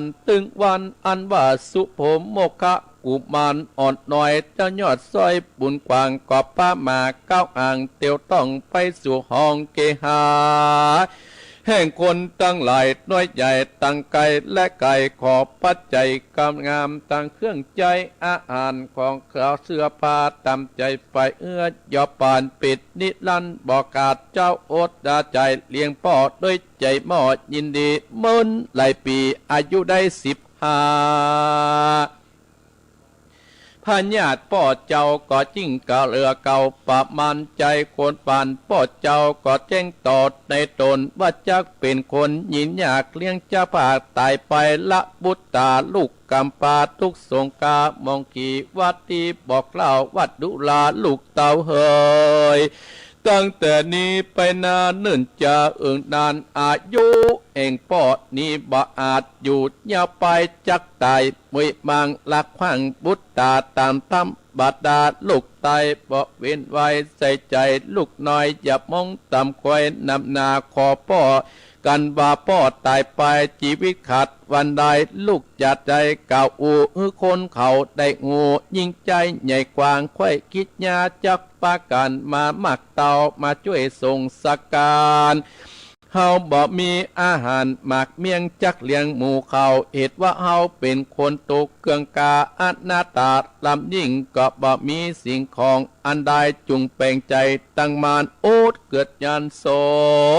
กี่แบกเอาขอนผีพ่อเจ้าไปสัดดงไปนำไปสัดขว้างในป่าจาเสียปีกันเจ้าบุญมีน้อยหนอบาอาจแบกพ่อไปกัดย้อนวัดยาวไว้ตรวจน้อยก็ป้าเดือดใจจักเสาะสายเอาเชือกลากไปหือมาตกแต่งมัดสองข้างขาทิศกันแล้วก็ปั่นจากลากออกจากบ้านหาไปในปากกวางอันต้านเสียปีเจ้าบุญเมอย่าพาพ่อจากเอาตัดเอาใบไม้พกกระ7 วันกอบมารอดจุงไปพอดด้วยตาสัดพอดเด็ดนาต่อเสตา7 วันละโอนเป็นขนาดอย่าประมาทตาตาถึงยำเนี่ยให้เนี่ยนามารอดเดือนใดเจ้าอย่ามีใจสตันไปปานยิ่งกว่าจุงมัดหัวกันโลกพ่อเจ้าลักไปไหนอุ้งไปป่าไม้กันว่าหัวกันโลกปอดทิศข้างที่น้อย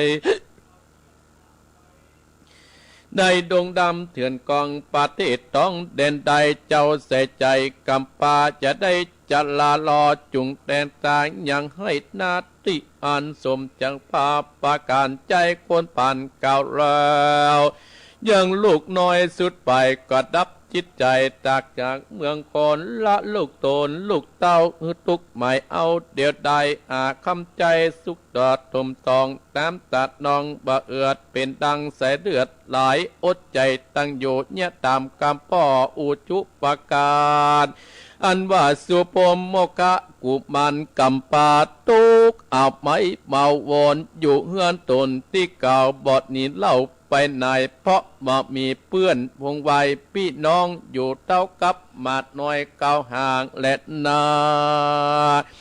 ยามไงเมื่อเจ้าก็เตียวเข้าดงนาเสาะเฮ็ดกว่าพักไม้ป่าดงตานถึงตะวันใบจาปิกหอยนามา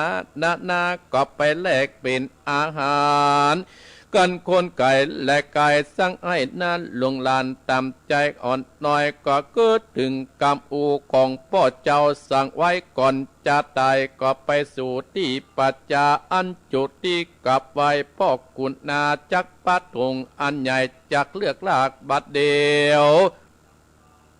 มัดหัวกะโหลกพ่อตามกามมือกว่ากำปาอดใจลากไปมาเตรียมใจนั้นเล่าเป็นกุ้งไว้เตรียมตนลัดป่าไปจนจุอ่างหัวพ่อก็ไปข้างแดนใดก็ลากไปจะจอยถึงด้วยใหญ่ปัจจันบ่เคยพันไปหลอดไปทอดถึงตันลำเพิงตื้อต่อยังกำปอดติวจาอิวอาจก็ลวดอุตสาไปปานขึ้นด้วยใหญ่สูงใหญ่ก้วยก็กำไปพานนา หึงโดยหลวงแล้วกอดนาแล้วกับปันปวงได้แลกำปอดได้อูจาดเที่ยงแต่แหลดนาตุบปังเจ้ายังติปอดติดกันนันแต่เล่าหัวปอดเจ้าก็ไปติดคำติดนอนนาหัวป่อแก้วองค์กำติกำตุรากบอกบุตาไปตั้งใดตามคำใจน้อยใหญ่จะเชือกไรวางลงจะอาจงคึดแล้วกำปอดที่บอกพิตาบอกยำไกจัดตายนอดาดวงนาที่อ่านเป็นที่โยปงปานนะว่ากวนปันสังให้สมใจไปกัดนิ่งในลัดแต่นาลูกไม้เป็ดนานามตะมีกะตาลาตาพอดตาและนาลับดงเกี่ยวปันเกี่ยวขึ้นสู่อย่างที่อยู่เกงอาพุกเจ้าก็กล้วยเตียวมาปันตัดมาไม่หมู่ใจสร้างเขตให้และนาก็ปะมาแก้วเตรียมจานจากไพศาลปากวางปิกแม่ที่อยู่เงินนอนปุณณทิวาเสวัดลุงเจ้าบุญหนาวกว่าป่ามาเปื้อนนานสู่ทำดงเขียวเตียวไปรอดที่อยู่พ่อเจ้าทิศวันกอบมาเล่งหันหมู่ไม้ล้มเจ้าสุดไปเจ้าสังกาหลายแลขัดนิ่งเป็ดในใจว่าเป็นคนใดนันใจมาฟันต้นไม้เปปังวันยังเป็นป่ามาประวาดยามแรงแต้งจวนนาดับนาเขาเกี่ยววันนี้เตี้ยวไตมาเหลียวปันจักมาฟันต้นไม้สั่งเนี่ยให้ตามลายบัดนี้ตั้งลายลมเกียงกองปันอัศจรรย์แต่ใจเขามาฟันยำนายเป็นไผ่อาจกามาก่อนนาเฮาตั้นฝ่ายให้อันใหม่วันวาเป็นเจ้าบุญนาคะนิ่งใจไปกอบบะอูน่าสัตแก่และเงินแดงเหตุได้ใหม่ไว้ก่อนบ่มีคนใดแต่ไปบ่จาไว้หน้ามา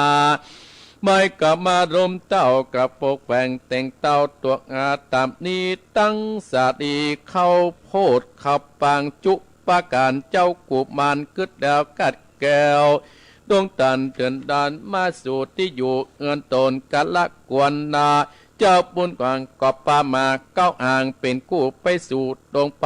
เผาให้ปนาตามลายผ่านไปหลอดจุดตีกลางด้วยจันก็อันยังให้เสียงไก่ดูดีคอนไม่มีเป็นนาบ่อนวางกุศซอนกองการนอกคุณตามบุญกลางขึ้นสังกาว่าคนใดมาประมาทตัวเอามาลักเผาให้หมดเสียงก้อยอนาตากันอยากทุกลำบากและนามาจากเสือวังป่านและจากป่านนาฮืดเต็มตานทั่วอนาตั้งผูกตัวงาเสร็จแล้วพร้อมไข่ดีเจ้าบุญนี้เสือแล้วสุดไปปันที่อยู่เก่งอาวันแต่หน้าผูกคันแต่งเต้าเป่งให้และนาเอวไปแสวงเจือนาไหลเปล่าเข้าคองมีตึงแต่งไหลตัวงาไหลบอดหน่อยโสมไปอ้อยและก็จากเกะอาเข้าไปสู่ดงเกี่ยวเตี้ยวไปหลอดถึงที่จอดบนดอยกันมาแล้วปลูกเก่าเต็มตัวอาณาตั้งตัวงาหลายอันพร้อมจุประการเจ้ากุมันหน่วยนาดกันนิงยอดสงสัยว่าอ้าหมายใจแต่เก่าจักใส่เขาและแต่งตั้งฟักแฝงแต่งเตาตัวอาณาคนได้จะใจหยาบบอดสุภาพตามบอดแย่งยำนำนายังคนกับป้ามองกีใจกะดีมืดบอดบักเกิดนอดอาบายโลบเอาไหลหยับจามาปลูกก่อนนาเฮาและนา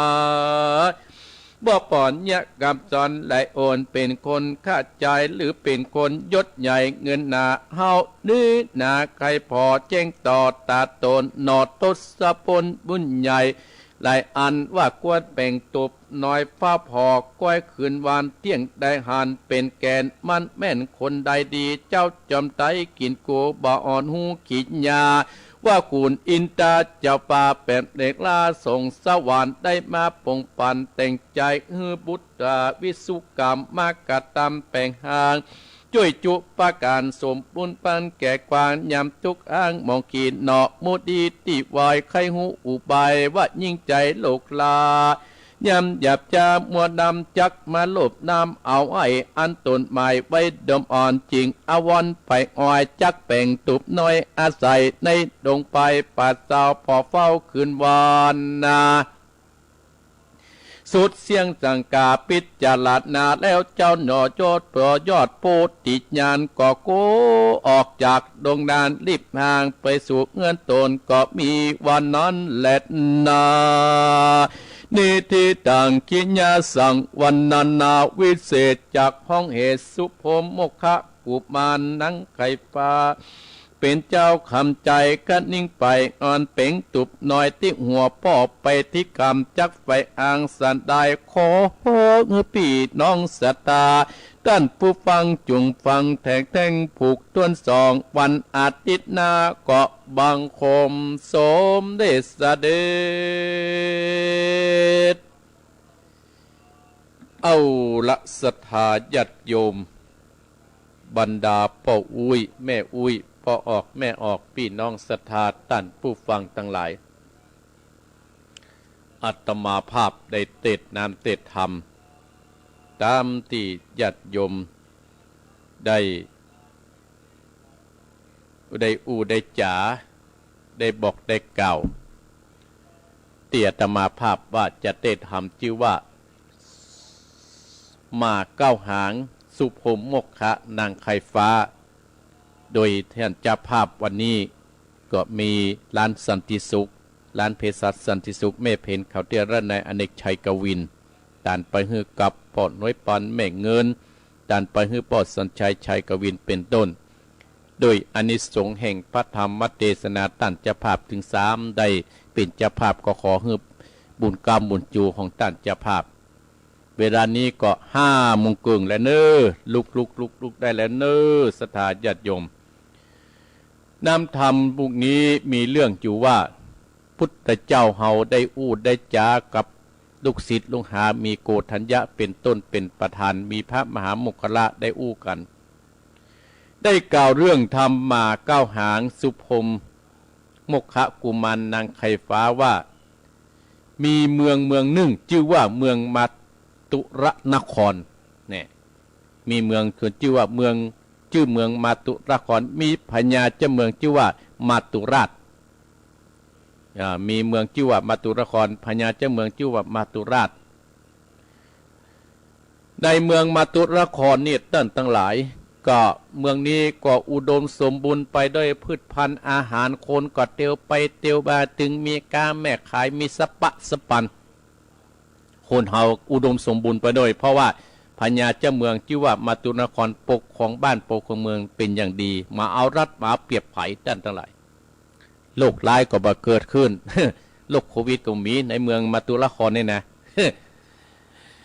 ด้านทั้งหลายในเมืองนี้ก็มีครอบครัวหนึ่งเป็นครอบครัวที่ทุกข์และยากจนมีครอบครัวหนึ่งก็มีพ่อมีแม่แม้นว่าทุกข์และยากจนก็เลี้ยงลูกเต้ามาบ่ฮื้อได้กันบ่ฮื้อได้อยากใจตุกตะนี่มีชื่อว่ามีลูกชื่อว่าสุพมโมฆะกุมารเจ้าสุพมโมฆะกุมารเนี่ยท่านทั้งหลายเจ้าสุพมโมฆะกุมารเนี่ยเป็นลูกของใจตุกตะที่อยู่เมืองมาตุนครนี่ก็หาเจ้ากินถ้ำพ่อแม่ก็เลี้ยงดูมาอยู่เมินข้าวตั้นทั้งหลายแม่ของสุโมฆะกุมารนี่สุพมโมฆะกุมารน่ะเกิดมาได้7 ปีแม่ของเปิ้นได้ตายละลูกไว้ฮือกับพ่อของเปิ้นก็เลี้ยงสุพมโมฆะกุมารมาบ่ฮือได้บ่กันบ่ได้อยากเหมือนเข้าตั้นทั้งหลายเหมือนเข้าพ่อของเปิ้นนี่ก็มีพญาติมาปัดในอินทรีย์เจ้าสุพมเนี่ยก็ต้องไปเสาะหาอาหารมาเลี้ยงดูพ่อของเปิ้นที่พญาติมาแต่ก่อนนี้พ่อเปิ้นเตียวพันไปนี่ในขณะนั้นก็ได้มีหมาตัวหนึ่งท่านทั้งหลายมีหมางามมาตัวหนึ่งมาเป็นเพื่อนเมินเข้าก็ได้มาเกิดลูกหมาออกมาเป็นหมาที่ขนดำงามดีแต่หมานี่ประหลาดกว่าหมาตัวอื่นหมานี่เกิดมามี9 แห่งกันท่านทั้งหลายหมานี่เกิดมามี9 แห่งแม่ของมันเกิดมาได้7 วันแม่หมานี่ก็ตายไปเจ้าสุพมโมฆะก็เลยเอาหมาตัวเนี้ยมาเป็นเพื่อนมาเปิ่นปี้เป็นน้องกันฮักเหมือนปี้ฮักเหมือนน้องเหมือนกันร่วมเกิดต้องแม่เดียวกันมาเจ้าสุพมฮักหมานี้ท่านทั้งหลาย เมื่อป้อเปิ้นนั้นน่ะแหงบ่นักแล้วเป็นพญาติก็ดีก็เลยเจ้าสุพรมก็เอาหมาเนี่ยเก้าแหงเนี่ยหมาดำตัวเนี้ยไปเสาะขอตาคนตั้งหลายหอนว่าโอ้หมานี่มันแปลกประหลาดดีหมานี่มันแปลกประหลาดดีถึงมีเก้าแห่งก่อนคนตั้งหลายก็หอนแล้วก็มาขอซื้อกับเจ้าสุพรมโมกขะกุมารนี่เป็นเงินหมื่นเงินแสนเจ้าสุพรมโมกขะว่าโอ้ขายบ่ได้ลองอีพ่ออีแม่พ่อหมานี่เหมือนกับปี้เหมือนกันน้องเกิดร่วมต้องเดียวกันมานี่เฮาบ่ขายเฮาไว้เป็นเปื้อน เจ้าหมู่คนตั้งหลายที่มีเงินมีทองหานว่าหมาแปลกกับป้ากันเอาเงินเอาทองเข้าป่าอาหารเนี่ยมายื่นมาปั่นให้เจ้าสุพรมโมกขะกุมารยื่นมาให้กับหมาตัวนี้เจ้าสุพรมโมกขะกุมารได้รับข้าวปลาอาหารแล้วก็มาแบ่งปั่นให้กับพ่อของเปิ้นที่อยู่ในตุบน้อยตั้งหลายเพราะว่าเป็นคนยากจนป่าพ่อของสุพรมโมกขะก็มีพญาติมาเบียดเบียนนักกว่าเก่าญาติโยมตั้งหลายอยู่มาเนินมานานอยู่โดยเจ้าสุพรมโมกขะเพียงอายุได้14 ปีพ่อของเปิ้นก็เสี่ยงชีวิตไปตั้งหลายพ่อของเปิ้นเสี่ยงชีวิตตายไปสุพรมโมกขะกุมารก็อยู่กับหมาเก้าแห่งในตั้งหลายก่อนที่ว่าสุพรมหมาพ่อของสุพรมโมกขะกุมารจะตายไปก็ได้ฮ้องว่าสุพรมมาหาพ่อให้กรรมมาพ่อจะสั่งไว้นะว่าถ้าพ่อตายไปนี่นะลูกก็ต้องไปห้องพี่น้องจะบ้านมาเพราะว่าเฮาเนี่ยเป็นคนทุกคนโจรถ้าเปิ้นมาแล้วเฮาบ่มีอย่างเลี้ยงเปิ้นเฮือเจ้าเนี่ยกับมาโหดเปิ้นของเจ้าเนี่ยปลาลักพ่อเนี่ยไปไว้ที่ปัจจาเปิ้นเด้อที่เสียผีเปิ้นเด้อแล้วบ่ต้องฝังเด้อเอาใบไม้ใบตอกปกไว้นะ7 วันนี่นะเฮือลูกเนี่ยบ่ต้องกลัวผีป้อเฮือไปพ่อป้อเด้อว่าหัวกะโหลกป้อหลุดออกจากบ่าเมื่อใดก็ฮือเจ้าเนี่ยเอาเจือกมาลากเข้าไปแพะเข้าไปป่าเนี่ยถ้าหัวปอดติดที่ไหนเจ้าเนี่ยไปแปลงให้แปลงส่วนที่ฮันเนอร์ตั้งหลายพ่อของสุพรมโมกขะกุมารนั่นน่ะได้อู้ได้จ่าแล้วก็เจี้ยงชีวิตตายไปโดยอายุของเจ้าสุพรมโมกขะนั้นอายุ14 ปี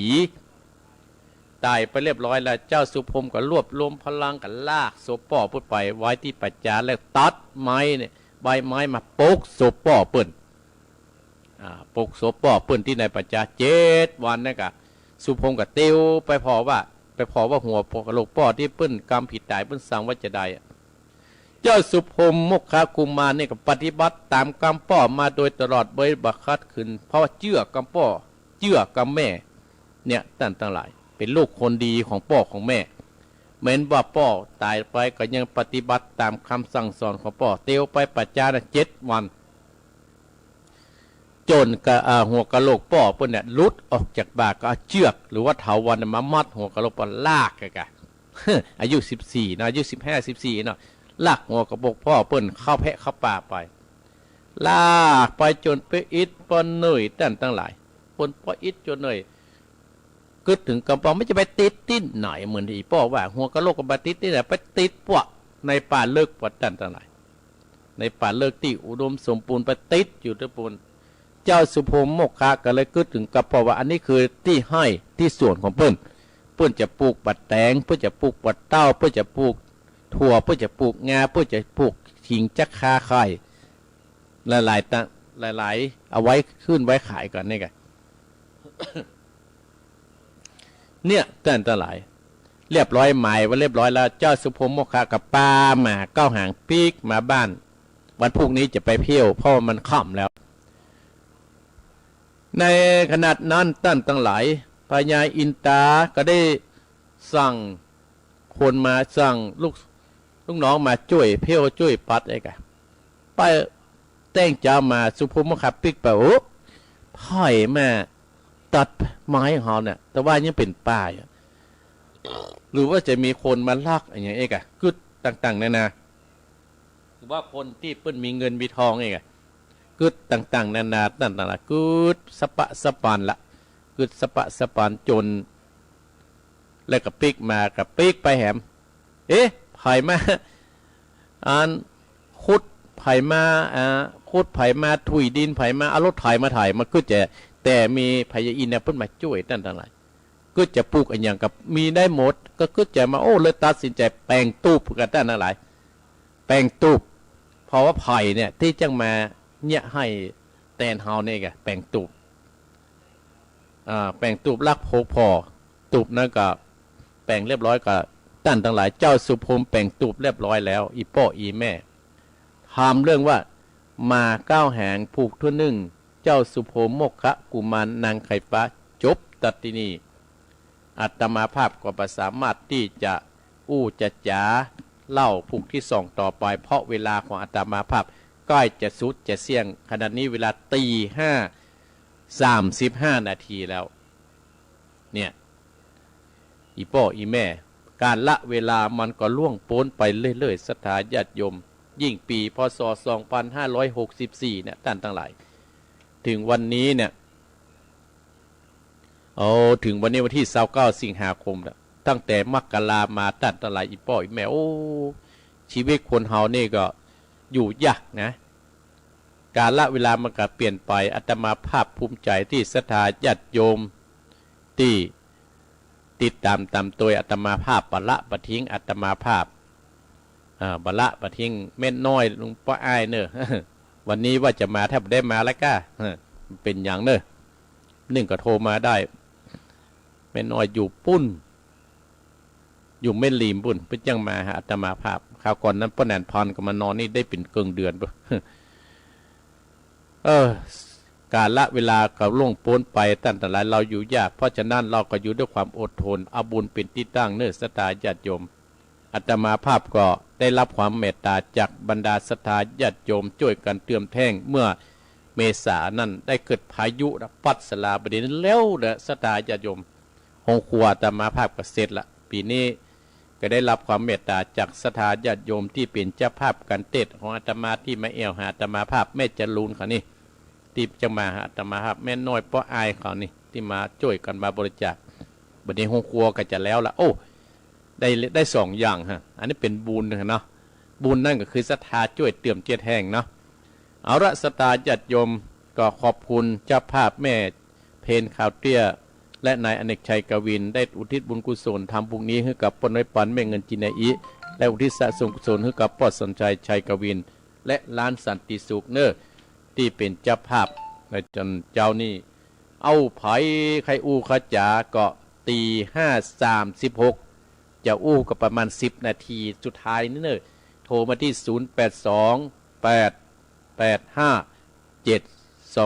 0828857225รวมเลยเนอ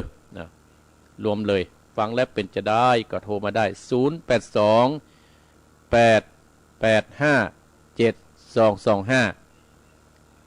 0828857225โทรมาได้เนอะ0828857225 9 โมงก็จะไปติดทำอยู่โทรมาสายแรก สายแรกจะเป็นที่ไหนเจริญปอนไอ้สาครูครับแน่นมาก่อนเนี่ยแน่นเราทั้งวันนี้มาเข้าหางเข้าเนาะฟังกี่โมงป้าแหนมประเสริฐตั้งแต่5 โมงครับ5 โมงเนาะน่นชัดเจนดีเนาะฝนตกก็ชัดเจนดีครับวันนี้มันก็พอๆไปครับมันธรรมดาเนาะครับวันนี้ชัดเจนหรือยังชัดเจนครับกับวันนี้นะครับเจริญปอนเนอร์ครับเป็นสาระประโยชน์ดีเรียนถ้าครูเทศเขาเข้าใจง่ายครับเข้าใจง่ายเนาะครับจับเรียงได้ง่ายครับทุกอย่างชัดเจนยินดีนะปอนเนอร์ไอ้นี่ครับทำมูอยู่ในวันใจเนาะยินดีเนอร์ครับอันนี้ผมต้องคิดอย่างนั้นเขาเนาะเจริญพรนะปอนอของทุกตัวครูอยู่ที่นี่ชุกอันมันยาวๆนะครับเจริญพรยังไม่สาเจ้าท่านพระครูยังไม่แต่ทองมาจากราชการนะเจ้าแม่สายทองเจ้าก็เจนดีเจ้าราชการแม่สายทองฝนตกก็ฝนตกก็หายังนี่เจ้าก็หายังปนิปังได้อยู่บ้านนี่เจ้าขอบคุณเนอร์ที่ตามเนอร์ขอบคุณเนอร์รับกาดตรงนี้เจ้ายินดีนะแม่เนอร์แม่สายทองไข่ฮอมันกันเทศกับแม่หนูรับก็อยู่ระยาวอยู่ไกลกันเนาะลองเอาท่านนี่กับขี่รถเอี่ยวมาตั้งนั้นเนอร์เจ้าจะเลยพอนะแม่เนอร์ นะเจ้า เจริญปอ เจ้าน เจริญปอนเจริญปอน ไหว้สาเจ้า แม่จรูน เจ้า อ๋อแม่จรูนห้องกลัวกันแล้วล่ะเนอะแม่จรูนเชียงใหม่ เจ้าว่าจะไปแอลเมื่อใดยังบอกหูเต้นเนี่ย เป็นหยังขอบคุณนะแม่เนอะ ฟังอยู่ตั้งแต่เจ้านั่นเนอะไหว้พระสวย ยินดีนะแม่เนอะ เจ้าสาธุเจ้า บุญรัก ดู ษา แลสุขภาพด้วยนะเจ้า แม่จรูนอันนี้สถาพุ่นมาคนแรกเลย เจริญปอน เจ้า อยู่ที่ไหน แม่น้อมตาจางเจ้า แม่น้อมตาจางว่าจะชัดเจนดีกว่าแม่น้อมท่าช้าง ชัดเจนดีฟังกระม่วนปุนกระโต นอนรับกันนอนรับด้วยก้า ลูกแล้ว ลุกแล้วเนาะบุญรักษาแม่น้อมเนอะ เจ้า เจริญปอนฝุ่นตกค่ะตอนนี้กำลังเริ่มตกละเจริญปอน ให้สาเจ้าไปสักคู่ฟังเนื้อ แม่หยัง ฟังเนื้อ แม่หยังฮะเนี่ย แม่ยัง แม่เรือนกะ จันป้อ ฮะมันแม่จันฟองลำปางหันแล้วแม่จันฟองลำปางฟังแต่เจ้าฝนตกก็ ฉันต๊อกเต๊ก ยินดีนะแม่เนอะรักษาสุขภาพเนอะ เจ้าจะไปกันแน่ บุญรักษาแม่เนอะเจริญปอนลำปางตาจางมาเราเอียงหนองลอกมาลำปางแล้วเจริญปอน เจ้าไว้สาเจ้าท่านพระครู แม่หยัง แม่จันสีนะกับเจ้าแม่จันสี โอ้แม่จันสีฟังมาแล้ว เจ้า แต่กี้ฟังชัดเจนเลยก็ไป เจ้าชัดเจนนี้โอ๊ตไข่หัวท่านปูปิ้นจะใครข่าวจะคาไข่ อย่าแม่จันสีไข้หัวมาได้ ไข่หัวแต่ก็หัวว่า เด้ ไข่ แม่จันสีไข้หัวมาได้อย่าอันแม่จันสีบอโทรมาดีได้แม่เนอะ แต่เจ้าก็โทรมาดีกว่านี้ก็โทรสองรอบเจ้า ดีแล้วเนอะเป็นกำลังใจซึ่งกันและกันเนอะ เจ้า จะเล่นป้อนเนี่ยจุคุณข้าวไข้หัวเนี่ยประเด็นนี้จะเล่นป้อน ว่าแต่เจ้าท่านพระครู แม่เพน เจ้าเห็นเด้อ ได้ยินแล้วเนาะ ท่านพระครูเจ้าขอบคุณได้เนาะท่านพระครูเด้อ จะเล่นป้อนนะแม่เนอะ เจ้าว่าแต่เจ้า จะเล่นป้อนโอ้มาติ๊กจะเล่นป้อนวันหนึ่งได้บอกเบอร์มาติ๊กฮะจะเล่นป้อน ว่าแต่เจ้าท่านพระครูแม่อุ้ยอินอยู่จะเบิ่งฟังอยู่เด้อ โอ้แม่อุยอินมาอีกแล้วฝนตกก็อุยอิน ช่วงแรกโทรบัดติดโทรบัดติดโทรยังได้บัดติดจะหมดเวลานะนี่โทร12นี่ติดอยู่ ติดอยู่ ลูกนึงข้าวแล้วเจ้า ลูกนึงข้าวแล้วนะฝนตกก็ ตรงหมดตี2แล้วเจ้า อ๋อนี่กำลังสุยๆแล้วนี่ คิดตกมันมากำเดียวมาหาเดียวหมดละเนี่ย ยินดีนะแม่เนอะ ไปสาเจ้าเป็นกำลังใจท่านพระครูเด้อ ขอบคุณอนุโมทนาเจริญปอนสำเมิง0828857225เจริญปอน นมัสการเจ้าจากหลังการแม่สาวเพื่อแม่อายเจ้า แม่จันโสม เจ้าแม่จันสมเจ้าแม่จันสีแล้วจังแม่จันสมนะเจ้า โอ้จันสีจันโสมเข้าไปพี่น้องฟังกันไปท่านะจ้าโอ้ติดตามตัวจ้า โอ้ติดตามต้องหาไหว้พระสมาตี4แล้วนะเจ้า อ๋อวันนี้ปัดดังได้แม่จันโสม มันได้ไปตังได้ฝนกำลังตก โอ้นี่กำลังนี่เนี่ย ถ้าแดดน้อยก็ แม่จันโสมกับแม่จันสีเนี่ยอยู่ไกลกันก็ ไกลกับเจ้ามันอยู่ฝังแม่จันสมอยู่แม่อาย โอ้อยู่คนตี้แล้วเนี่ยได้ เจ้าอยู่คนตี อ๋อบุญรักษาแม่จันโสมเนอะ เจ้าบุญทักษาเหมือนกันนะเจ้าทักษาตัวแหวงวันนะเจ้า เจริญปอนแม่จันโสมเจริญปอน ไหว้ชาเจ้าท่านพระครูเจ้า หั่น โชว์เย็นไปเลย แม่หยัง แม่ขัดเกี้ยวเจ้า โอ้แม่ขันแก้วลีกันเนี่ย เจ้า โคตรโทแม่ขันแก้วมือเมินไปเมินเนี่ยกระผม โชว์ปฏิแต่ฟังกุติดเลยอะเจ้า กุฏิได้ยินกุฏิแล้วเนาะ ได้ยินวันนี้ก็ฟังเมื่อครั้งแรกละ โอ้นึกว่าลืมอัตมาแล้วแม่ขันแก้ว ลืมแม่ เป็นจะได้พ่องอากะตังปูนน่ะ ฝนตก ฝนตกแม่อยู่บ้านอย่างเงี้ยน้ำร้อนน้ำอุ่นนี่ไงไหนเงี้ย น้ำเย็นห้วยน้ำเย็นเจ้า ห้วยน้ำเย็นเนาะ เจ้า โอ้ปล่อยหมื่นแล้วเนาะอ๋อเนาะ เจ้า อยู่คนเดียวนะ อยู่คนเดียวนะกะคนดีที่ด่านมีแล้ว อ๋อดีแล้วรักษาสุขภาพเนี่ยแม่ขันแก้วเนอะ เจริญพรนะแม่เนอเจริญพร0828857225เจริญพรไวสาครับผมฮั่นทายบะศกน้องเบี้ยวครับโอ้น้องเปียววันนี้ฝนตกก่อนน้องเปียวฝนตกก็ได้ไปการครับอยู่2 วันละโอ้ฝนตกวันนี้กำลังสวยๆนี่อันนี้ที่นี่ตกก็แต่4:35นาทีมันตกแต่เจ้ากรรมนะตอนที่เขาตกได้แต่4:35นาทีนะครับน้ำมาท่วมแกบ่มีครับมาท่วมครับมาลังใจที่พระอาจารย์นะครับเนอบุญรักษาไอ้น้องเบลเนอฟัง104ชัดเจนดีครับบุญรักษาไว้ชาครับเจริญปอนมาใหม่เจริญปอนนมัสการเจ้าฟังอยู่เนื้อเจ้าแม่ยังแม่สุภารักษ์สันพระเจ้าแดงแม่สุภารักษ์สุภารักษ์สันพระเจ้าแดงฟังแต่จ้ามากันแม่ฟังเมื่อกี้หามาแล้วเจ้าอ๋อบุญรักษาแม่เนอเจ้าสักเพลงมีฟังโม้ไม้กองหางมีโม้มนเนาะลองฟังผู้สองเนี่ยมันจะแปลงห้อยดาวพายจะหูจักกันอีกดาวหูเนาะเจ้ายินดีเนอลำบากเนาะลำบากก็สู่ทนอดทนเนาะกันน่าแกพระเอกเกิดแล้วหรอเนาะ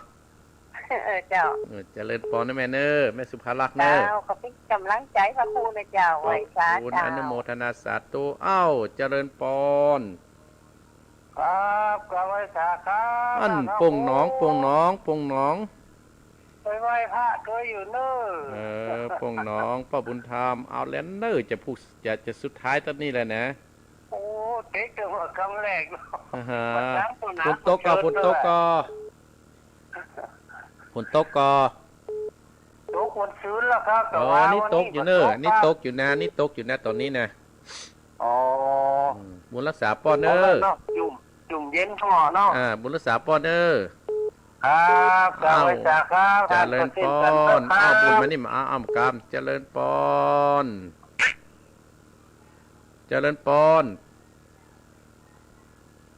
ไม่มีปอจบนะเจริญปอน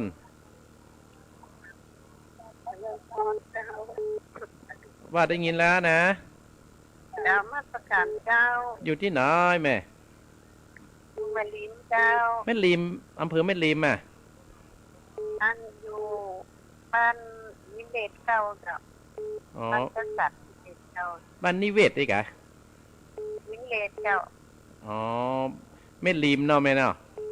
เจ้าบ้านดอนแก้วเจ้าบ้านดอนแก้วบ้านแม่ลิมบ้านดอนแก้วแม่ฟังจะเจ้ามาแล้วกะตั้งแต่3แล้วเจ้าโอ้แม่ชื่อหยังแม่อุ้ยหยังแม่จันเพนเจ้าแม่จันเพนโอ้แม่จันเพนฟังหมื่นแล้วกันแม่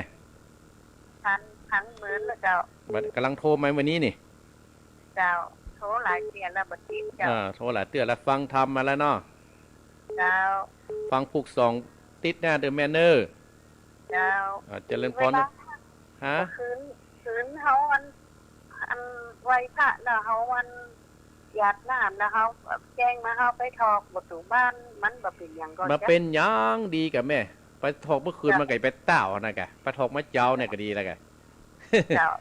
ถึงว่านะเจ้าดีแล้วนะแม่เนอร์เจ้าเจริญพรนะแม่เนอร์เจ้าเจริญพรปอกก่อนเนาะปอกก่อนเนอร์เพราะว่าจะหมดเวลาสถานญาติโยมจะหมดเวลาแล้วเพราะว่าเดี๋ยวจะไปล้ำเรือนของท่านอาจารย์วรรณชัยนะอนุโมทนามาสายแรกนั่นกันน่านท่านทั้งหลายป้อนนันประเสริฐแม่สายทองห้วยการแม่จรูนเจียงใหม่แม่น้อมตาจางแม่จันฟองลำปางแม่จันสีฝางแม่เพนตาจาง แม่วิอินเสมิงแม่จันสมแม่จันสมอยู่แม่อายแม่ขันแก้วลีห้วยน้ำเย็นน้องเบี้ยวเจียงใหม่น้องเบี้ยวเจียงใหม่แม่สุภรักษ์สันพระเจ้าแดงโป่งนองป้อบุญธรรมแม่ลีมดอนแก้วแม่จันเพนก็ที่ถามปัญหาว่าเป็นยังปะทอกมะเจ้าน่ะก็ดีมาแจ้งมันหันทีเนาะถ้าปะทอกเมื่อคืนมาอันตรายครับเป็นคนเฒ่าคนแก่แล้วเก็บอ่านก่อนเป็นอย่างนั้นนะเอาละอาตมาภาพก็ขอนำรายการธรรมะยำเจ้ามรดกธรรมกับเมืองอยู่เป็นกู้กับพี่น้องศรัทธาตั้งแต่เวลา ตีสี่มาเป็นต้นไปจนถึงวันนี้เวลาก็จะ6 โมงแล้วเนาะท้ายที่สุดนี่อาตมาภาพก็ขออำนวยอวยพรให้กับศรัทธาญาติโยมบรรดาพ่อแม่ปุ้ยพ่อออกแม่ออกพี่น้องศรัทธาญาติโยมที่มีความสุขกันผู้คนเด้อขอบคุณศรัทธาตั้งศรัทธา